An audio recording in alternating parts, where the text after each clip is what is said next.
दोस्तों, आज की हमारी कहानी अनस और तस्मिया के नाम। नई नई शादी हुई तो हनीमून मनाने पहाड़ी इलाकों पर चली गई।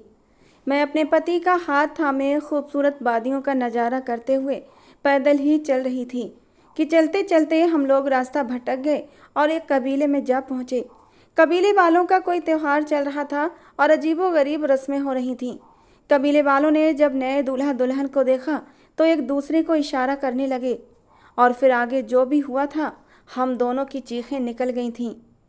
गाड़ी का समय हो गया था। मैंने एक नज़र अपने भाई पर डाली जो मुझे छोड़ने आया था और फिर अपने ससुराल वालों से मिलते हुए मैं गाड़ी में बैठ गई और अनस का हाथ थाम लिया।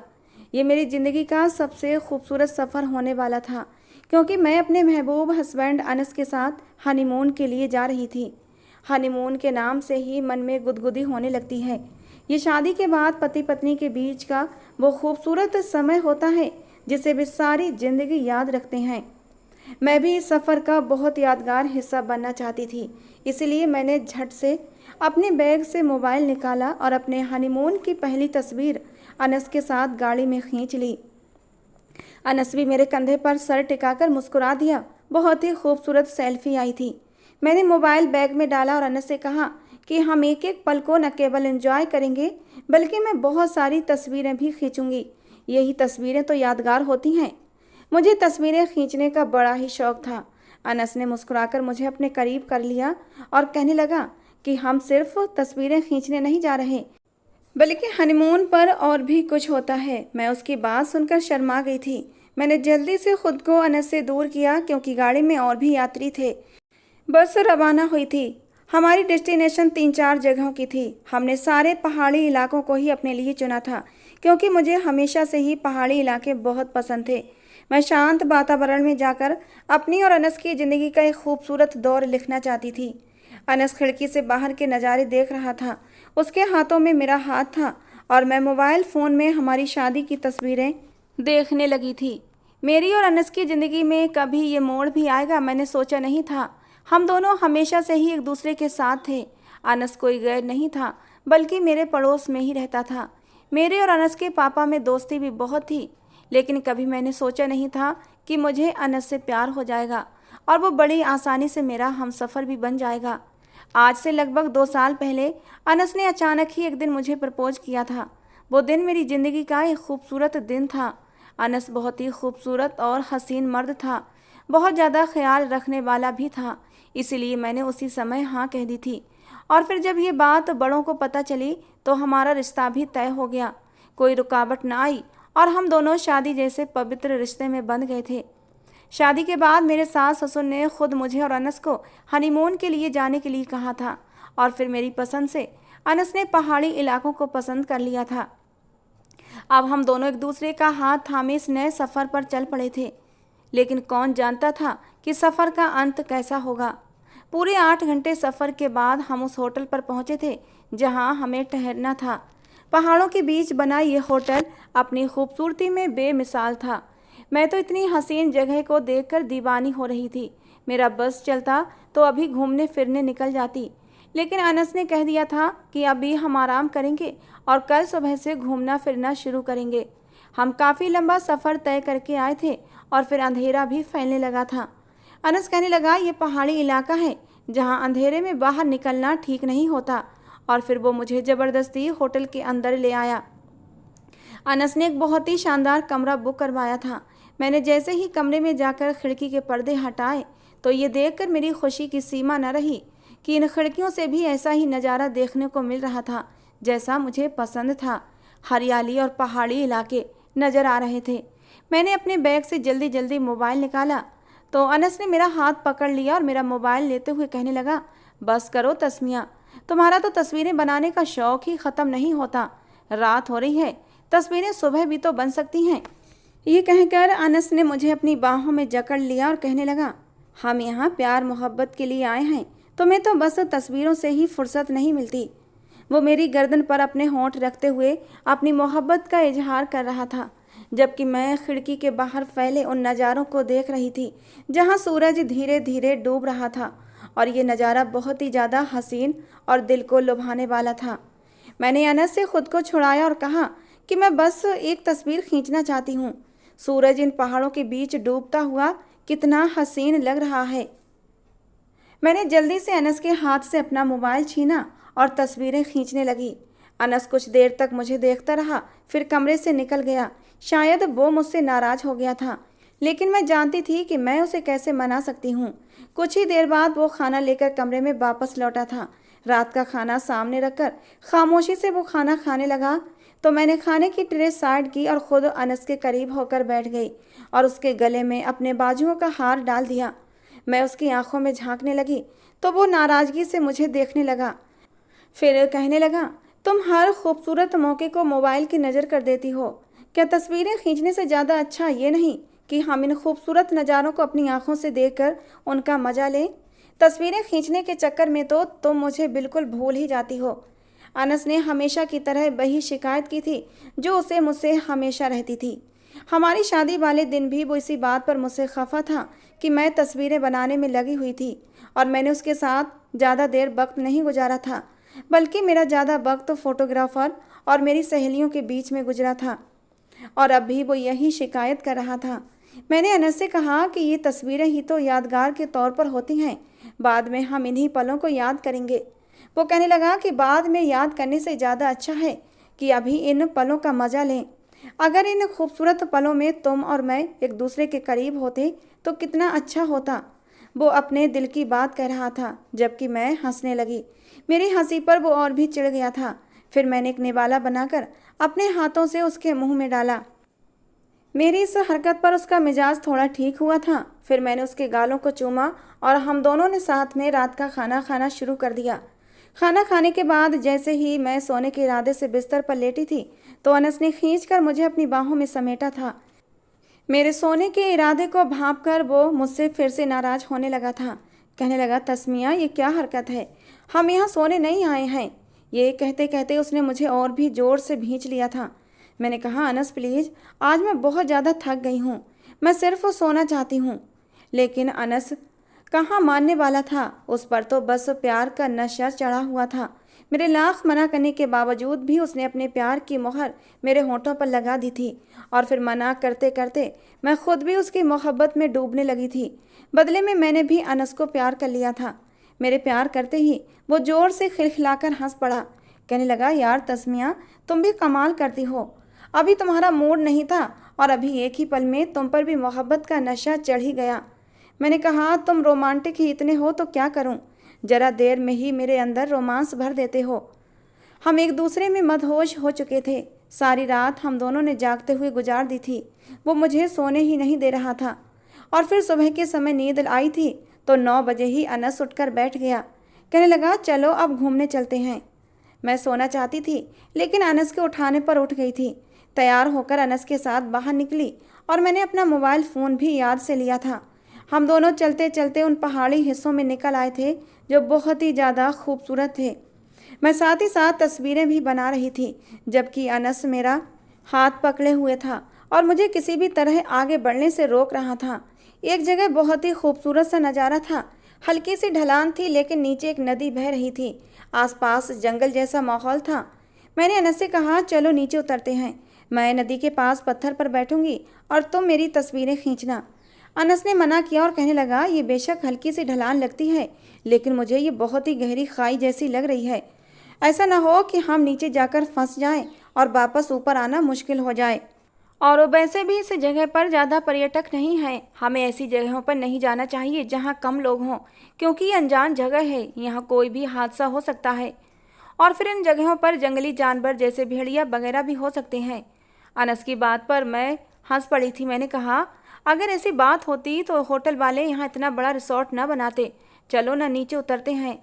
मैं उसका हाथ पकड़कर उसे नीचे उतारती चली आई थी। फिर मैंने एक पत्थर पर बैठकर खूब सारी तस्वीरें बनाईं। अनस मेरी तस्वीरें खींचता और फिर बड़ी मुश्किल से हम चढ़ाई चढ़कर कोई 1 घंटे बाद ऊपर वापस लौटे थे। मैं बहुत ही खुश थी, जैसे हवाओं में उड़ रही थी। हमारा सारा दिन यूं ही घूमते फिरते निकल गया था, लेकिन अंधेरा फैलने से पहले ही अनस मुझे ज़बरदस्ती वापस होटल में ले आया था। हम इतने थक गए थे कि बिस्तर पर लेटते ही हमारी आंखें बंद हो गई थीं। फिर अगली सुबह हम गाड़ी से अगले होटल की तरफ चल पड़े थे। वो यहाँ से कुछ और मील दूर था और सीमा के बहुत करीब था। हमने सुना था वहाँ बहुत ज़्यादा खूबसूरत जगह है, लेकिन बहुत कम ही लोग वहाँ पर जाते हैं क्योंकि वो जगह काफ़ी हटकर थी और वहाँ पर होटल भी ना के बराबर थे। दूर दूर कहीं एक रिसोर्ट था और उसका किराया भी बहुत ज़्यादा था, लेकिन मेरी जिद पर ही अनस मुझे वहाँ ले गया था। हम दोपहर के समय वहाँ पहुँचे थे। बहुत ही शांत सा माहौल था, चारों तरफ सन्नाटा था, केवल पक्षियों की चहचहाहट ही सुनाई दे रही थी। हमने अपना सारा सामान रखा और 1 घंटा कमरे में आराम किया। फिर मैंने अनस से कहा कि चलो अब जल्दी से बाहर चलते हैं। अनस ने मुझे अपनी बाहों में लिया और कहने लगा, कुछ देर मेरे साथ गुजारो फिर चलेंगे। कल रात भी थक कर सो गए थे। हम यहाँ एक दूसरे के साथ अच्छा समय बिताने आए हैं, लेकिन तुम तो मुझे कोई मौका ही नहीं दे रही हो कि मैं तुम्हें अपनी मोहब्बत के बारे में बता सकूं। वो भावनाओं से भरे हुए मुझे अपने करीब खींचने लगा। मैंने खुद को उससे छुड़ाया और कहा कि मुझे घूमना है। मेरी जिद के आगे वो बेबस हुआ और अपनी भावनाओं को काबू करते हुए मुझे लेकर बाहर निकल आया। ये जगह तो पहले से भी ज़्यादा हसीन थी। मैं तेज़ी से आगे बढ़ने लगी थी। अनस ने मुझे आवाज़ दी और कहने लगा, यहाँ ज़्यादा आगे मत जाओ, एक तो सीमा करीब है, हालात का कुछ पता नहीं होता, और फिर सुना है यहाँ कुछ ऐसी जगह है जहाँ बहुत अलग तरह के लोग रहते हैं। यूँ समझ लो जैसे कुछ कबीले वगैरह आबाद हैं, जहाँ हमारे देश का कानून भी लागू नहीं है, इसलिए यहाँ ज़्यादा आगे की तरफ मत जाना। वो पीछे से मुझे आवाज़ें दे रहा था, लेकिन मैं पेड़ों का सफ़र तय करते हुए खूबसूरत नज़ारों की तलाश में आगे बढ़ती ही जा रही थी और तस्वीरें खींचने के साथ साथ हैशटैग लगाकर उन्हें पोस्ट भी कर रही थी। यहाँ नेटवर्क ठीक से नहीं आते थे, बहुत से लोग काम कर रहे थे, लेकिन मुझे पता था जैसे ही नेटवर्क आएंगे तो तस्वीरें खुद ब खुद अपलोड होती चली जाएंगी। मैं सोशल मीडिया पर बहुत ज़्यादा एक्टिव थी, अपने एक एक पल की खबर सोशल मीडिया पर डालती थी। तो ये कैसे मुमकिन था कि इन खूबसूरत जगहों पर अपने हनीमून की तस्वीरें शेयर न करती। मुझे तो बस उस वक्त का इंतज़ार था जब इंटरनेट आता और ये सारी तस्वीरें एक के बाद एक अपलोड होती तो मेरी सारी सहेलियां जलकर राख हो जातीं। इसलिए मैं हर हसीन जगह की तस्वीर लेने के लिए तड़प रही थी ताकि अपनी सारी सहेलियों को जला सकूं। अनस मुझे आवाज़ें देते हुए पीछे पीछे आ रहा था और मैं आगे बढ़ती चली जा रही थी। और फिर अचानक मुझे ऐसा लगा जैसे मैं किसी बिल्कुल नई जगह पर आ गई हूँ। चारों तरफ पेड़ ही पेड़ थे।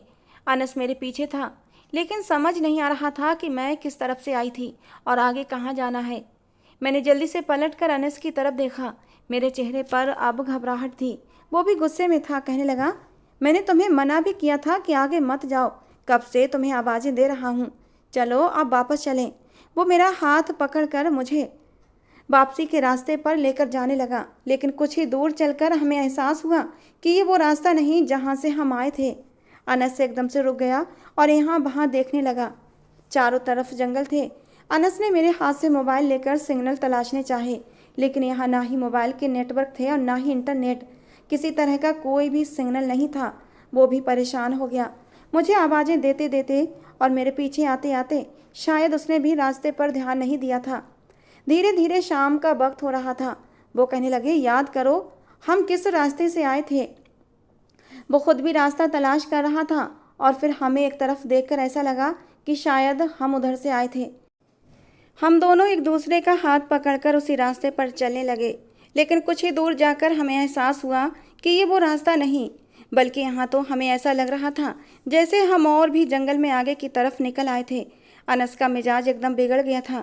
कहने लगा, इसीलिए तुम्हें रोक रहा था, मगर तुम्हें तो बात सुनने की आदत ही कहाँ है।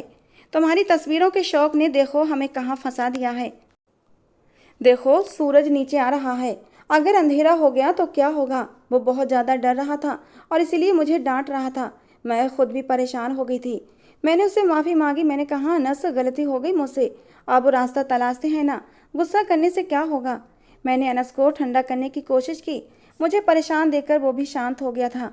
कहने लगा, अच्छा परेशान मत हो, रास्ता ढूंढते हैं, मिल ही जाएगा। हम दोनों यहाँ वहाँ रास्ता तलाशने के चक्कर में घूमने लगे कि एक तरफ से हमें कुछ आवाज़ें सुनाई दी। अनस कहने लगा, चलो उसी तरफ चलते हैं, शायद सड़क हमारे करीब ही हो। इन आवाज़ों के पीछे चलते हैं, शायद कुछ और भी पर्यटक हों। वो मेरा हाथ पकड़कर उन आवाज़ों के पीछे पीछे चलने लगा और फिर जब हम वहाँ पहुँचे तो हमारी आंखें हैरत से खुली की खोली रह गई थीं। उन पेड़ों के बीचों बीच कुछ झोपड़ियां बनी हुई थीं, जहां कुछ लोग नाच गाने में बिजी थे। उन्होंने पत्तों के कपड़े पहन रखे थे और उन्हें देखकर मुझे बहुत डर भी लगा था, क्योंकि वो बहुत ही लंबे चौड़े और अजीब से थे। उनके लंबे लंबे बाल खुले हुए थे। मैं डर के मारे जल्दी से अनस के पीछे हो गई थी, लेकिन तब तक उनकी नज़र हम पर पड़ गई थी और वे हमें घूर कर देख रहे थे। पहले तो अनस खुद भी परेशान हुआ, फिर कहने लगा, तस्मिया चिंता मत करो, मैं इनसे बाहर के रास्ते का पता करता हूँ। उनमें से एक आदमी हमारे करीब आया तो अनस ने उसे बाहर के रास्ते के बारे में पूछा, लेकिन वो बस हमें गौर से देख रहा था, जैसे उसे अनस की बात समझ न आई हो, बल्कि वो अनस से ज़्यादा मेरी तरफ देखने में ज़्यादा दिलचस्पी दिखा रहे थे। सबकी नज़रें मेरे शरीर का पोस्टमार्टम करती हुई महसूस हो रही थीं। मैंने जल्दी से खुद को साड़ी के पल्लू से छुपाया था। पता नहीं क्यों मुझे कुछ गलत होने का एहसास हो रहा था, क्योंकि उन लोगों की नज़र में कुछ ऐसा था जो मैं अंदर ही अंदर काँप रही थी। लेकिन अनस को शायद अभी तक इस बात का अंदाज़ा नहीं हुआ था। कहते हैं औरतें इस बात में मर्दों से कहीं आगे होती हैं कि उन्हें अपने ऊपर उठने वाली नज़र बहुत जल्दी महसूस हो जाती है, जबकि मर्द इस मामले में कच्चे होते हैं। और यही हाल अनस का था। उसे अब भी एहसास नहीं था कि ये लोग मुझे कुछ गलत इरादों से देख रहे हैं। वो तो उन लोगों से रास्ते का पूछने में बिजी था। मेरे हाथों में शादी का चूड़ा था, मेहंदी भी लगी हुई थी। हनीमून पर आने से पहले मैंने खासकर ये मेहंदी लगवाई थी ताकि तस्वीरें अच्छी आएं, और मेरे कपड़े भी ऐसे थे कि कोई भी मुझे देखते ही पहचान सकता था कि मैं नई दुल्हन हूँ। शायद इसीलिए वो भी मुझे बहुत गौर से देख रहा था। फिर उसने ताली बजाकर कुछ और आदमियों को बुलाया। देखते ही देखते 10-12 आदमी वहाँ पर आ गए और फिर उसने एक अलग सी भाषा में उनसे कुछ बात की और फिर उन सबके चेहरों पर मुस्कान आ गई थी। उन्होंने इशारे से हमें बैठने को कहा। लकड़ी के 2 छोटे छोटे स्टूल रखे हुए थे, हम उन पर बैठ गए। अनस बार बार इशारों से वापसी का पूछ रहा था। उनमें से एक ने इशारे से कहा कि वो हमें वापस पहुंचा देगा। ये सुनकर अनस को तसल्ली हुई। फिर वो 2 प्यालों में कुछ डालकर ले आया। उसने बहुत ही सम्मान से झुककर हमारे आगे भी प्याले पेश किए थे। प्यास के मारे हम दोनों का ही बुरा हाल था। हम कई घंटों से जंगल में भटक रहे थे, इसलिए मैंने और अनस ने जल्दी से वे प्याले पी लिए। वो जूस जैसी कोई चीज़ थी जिसे पीकर मेरा सिर भारी हो गया था। अनस का हाल भी कुछ ऐसा ही था। मैंने अपने चकराते सर को अपने दोनों हाथों में जकड़ लिया था। मैंने कहा, अनस, हम यहाँ से चलते हैं, ज़रूर कुछ गड़बड़ है। अब अनस को भी इस बात का एहसास हुआ था कि कुछ तो गड़बड़ होने वाली है, बल्कि हम दोनों को ही एहसास हुआ था कि हमने ये जूस पीकर बहुत बड़ी गलती कर दी है। अनस खुद को होश में लाने की कोशिश कर रहा था। हम दोनों ही उठकर खड़े हुए और एक दूसरे का हाथ थामकर आगे बढ़ने लगे, लेकिन हमारे कदमों ने हमारा साथ नहीं दिया था। हम चकराकर फिर से वहीं पर बैठ गए थे। फिर एक आदमी ने आगे बढ़कर मुझे खींचा और उन सारे लोगों के बीचों बीच लिटा दिया था जो नाच गाने में बिजी थे। वे सब आदमी ही थे, वहाँ कोई औरत नज़र नहीं आ रही थी। और फिर उन लोगों ने मेरे चारों ओर नाचना शुरू कर दिया। न जाने उनका कौन सा त्यौहार था जिसमें वो पूरी तरह खुशी में पागल होकर नाच रहे थे। जैसे ही मुझे बीच में लिटाया गया था तो मेरी आत्मा जैसे मरने लगी थी। डर के मारे मैं कांपने लगी। मैं उठकर बैठना चाहती थी, खुद को बचाना चाहती थी, लेकिन न जाने उन्होंने हमें क्या पिलाया था कि मेरा सिर इतना भारी हो गया था कि हाथ पैरों पर मेरा कोई काबू नहीं था। जबकि अनस ये सब कुछ देख रहा था, मगर वो भी उठकर मुझे बचा नहीं पा रहा था। कुछ देर नाचने के बाद उस कबीले का सरदार मेरी तरफ बढ़ा था। उसकी आंखों में नाचती हवस देखकर मैं कांप उठी थी। मैंने अपने हाथ उसके सामने जोड़ दिए, लेकिन वो नहीं माना। उस कबीले के सरदार ने मुझे बेइज्जत किया और अनस की आंखों के सामने ही मुझे बेइज्जत किया। अनस के सामने मैंने अपनी इज्जत खोई थी और वो कुछ भी नहीं कर पाया था। वो चीख रहा था, उन लोगों को धमकियां दे रहा था कि अगर तुमने मेरी बीवी को हाथ भी लगाया तो बहुत बुरा होगा। वो अपनी जगह से उठने की कोशिश कर रहा था, लेकिन बार बार लड़खड़ाकर गिर रहा था। फिर 2 आदमी भी उसके सिर पर खड़े थे जो उसे उठने नहीं दे रहे थे। जब वो कबीले का सरदार अपनी मनमानी कर चुका तो मुझे और अनस को उठाकर एक कोठरी में डाल दिया गया। ऐसे ही रात हो गई थी। एक तरफ लकड़ियों का जलता अलाव जला दिया गया था और ऐसे ही फिर सुबह भी हो गई। सुबह के समय मेरा नशा कुछ कम हुआ था और अनस का भी नशा उतर गया था। वो फटी फटी निगाहों से मुझे देख रहा था, जबकि मैं अपने अस्तित्व में सिमटी सिसकी रो रही थी। मेरा सारा अस्तित्व जख्मों से चूर था। मेरे कपड़े फट चुके थे। मेरी हालत बयान से बाहर थी। मुझ पर मेरी ही सांसें तंग हो गई थीं। ना ही अनस मुझसे बात कर रहा था और ना ही मुझ में इतनी हिम्मत थी कि मैं अनस से कोई बात करती।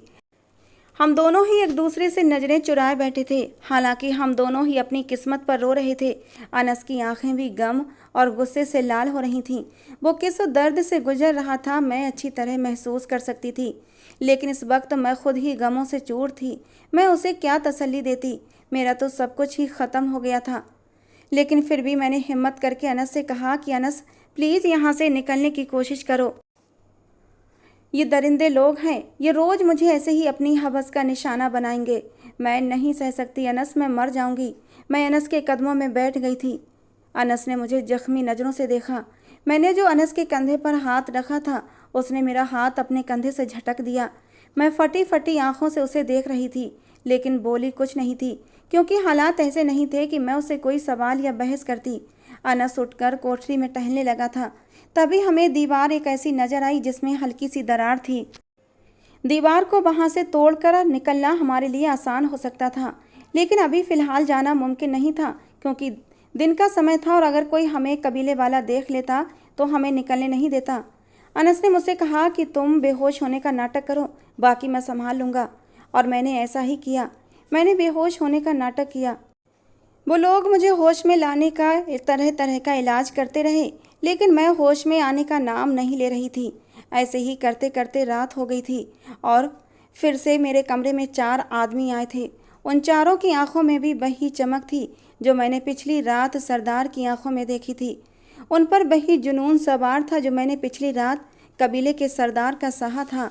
वो चारों दरिंदे मुझे बेहोशी में ही इस्तेमाल करना चाहते थे और ये सोच कर ही मैं कांप उठी थी।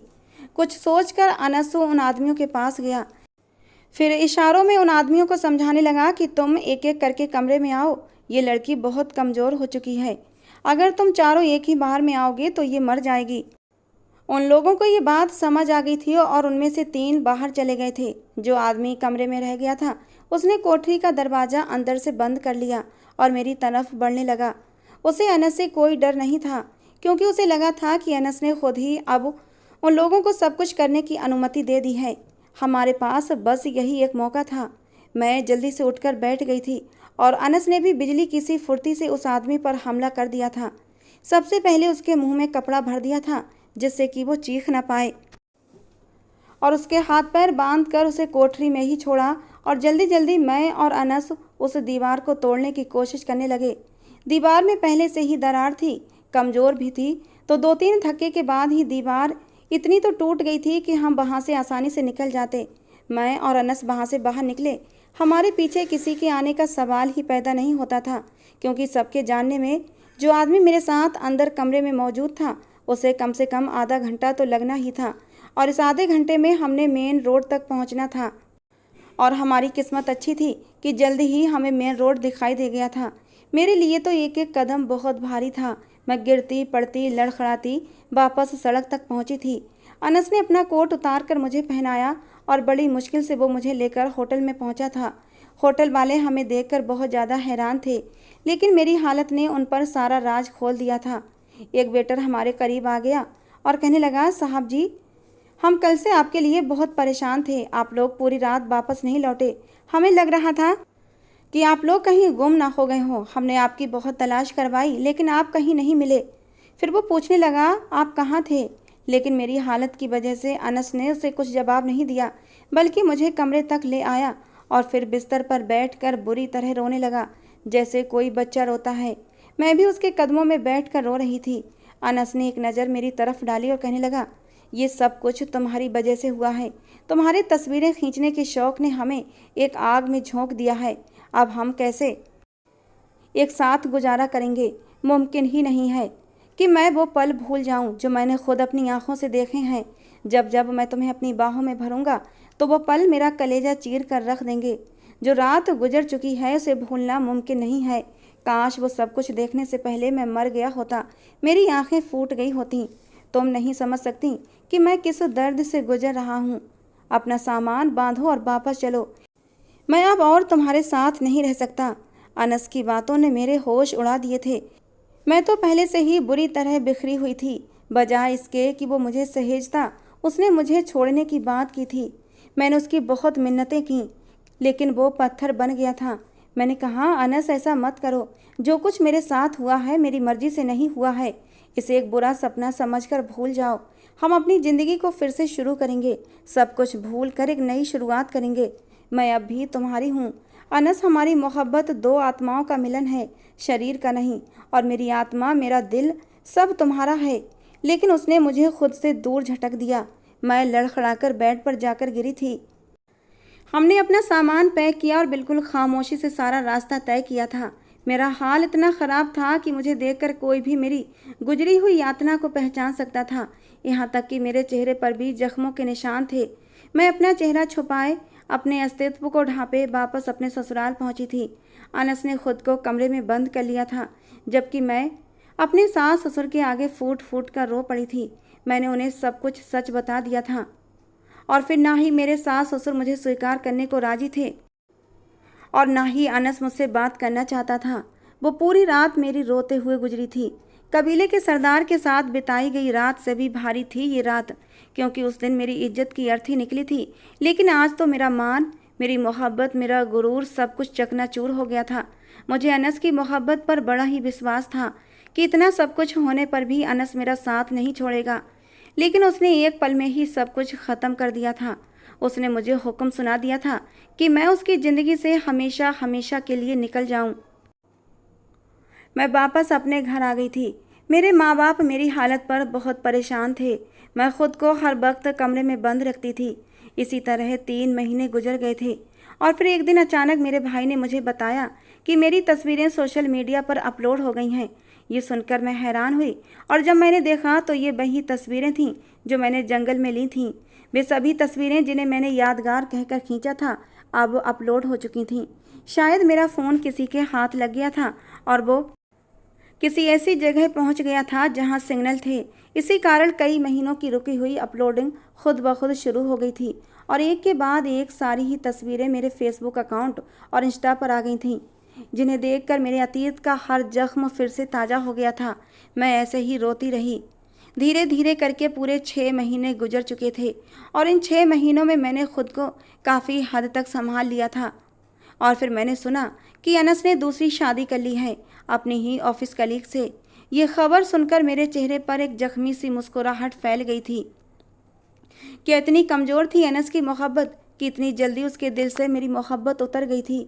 वो तो बड़े बड़े वादे किया करता था, फिर क्यों उसने मुझे मुश्किल हालात में छोड़ दिया था और अब दूसरी शादी भी कर ली। मैं उस रात आखिरी बार रोई थी। मैंने अपने आंसू साफ किए, खुद से वादा किया कि मैं कभी उस बेवफा की याद में नहीं रोऊंगी। लेकिन भगवान भी इंसाफ करने वाला है।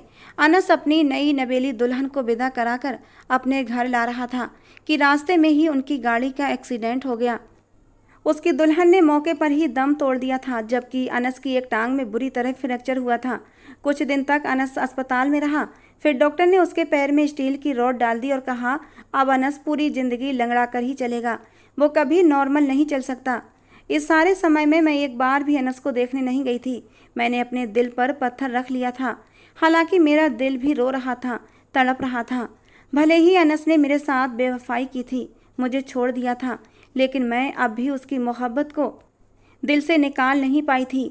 लेकिन ये भी सच्चाई थी कि मैंने उसकी मोहब्बत को अपने दिल में ही कहीं दफना दिया था।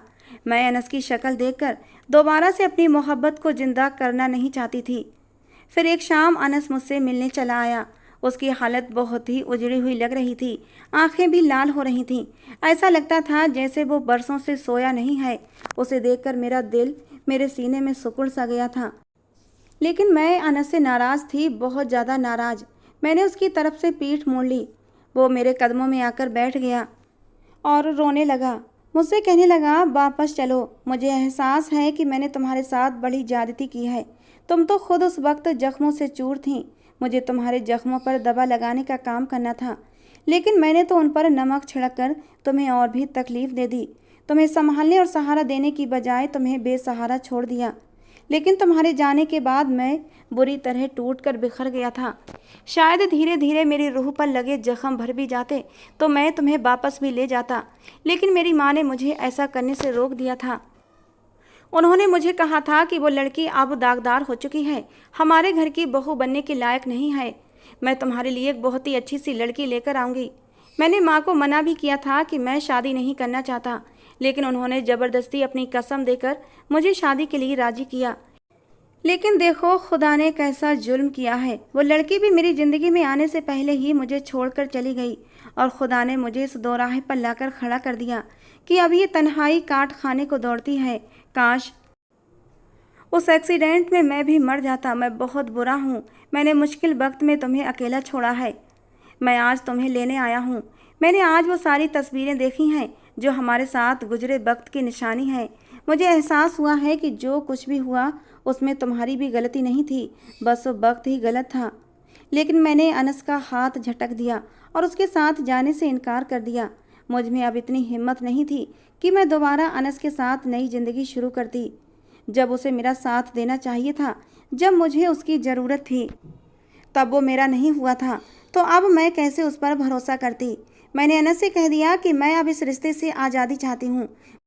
वो बार बार मुझे वापस चलने को कह रहा था, लेकिन अब मुझे वापस नहीं जाना था। उसके लाख मनाने के बावजूद भी मैंने इनकार कर दिया था। मैं आज भी अपने माँ बाप के घर में हूँ। अनस अब भी रोज़ मेरे घर आता है, मुझसे माफ़ी मांगता है और मुझे साथ चलने को कहता है, लेकिन मैं उसे माफ़ नहीं कर सकती। वो एक रात मेरी ज़िंदगी पर बहुत भारी है। मैं मानती हूँ कि मेरी इच्छाओं और गलतियों के कारण मैंने और अनस ने एक मुश्किल वक्त देखा था, लेकिन क्या अनस का इस तरह मुझे छोड़ देना जायज़ था? क्या प्यार इतना ही कमज़ोर था कि वो मेरे मुश्किल वक्त में मेरा साथ नहीं दे सका, जबकि वो जानता था जो कुछ मुझ पर बीती है उसने मुझे पहले ही मार दिया है। दोस्तों, अब आप लोग ही मेरी मुश्किल को आसान करें। क्या मुझे अनस को माफ़ करके ज़िंदगी में आगे बढ़ जाना चाहिए या फिर हमेशा हमेशा के लिए अनस से अलग हो जाना चाहिए? अपनी राय कमेंट बॉक्स में ज़रूर देना। तो दोस्तों, आज की हमारी ये कहानी थी अनस और तस्मिया के नाम। आपको कैसी लगी ज़रूर बताना। पसंद आई हो तो प्लीज़ लाइक भी करना। रोज़ एक नई कहानी सुनने के लिए हमारे चैनल को भी सब्सक्राइब करना। अपने नाम की स्टोरी लिखवाने के लिए दोस्तों आप अपने नाम मुझे नीचे कमेंट बॉक्स में देना।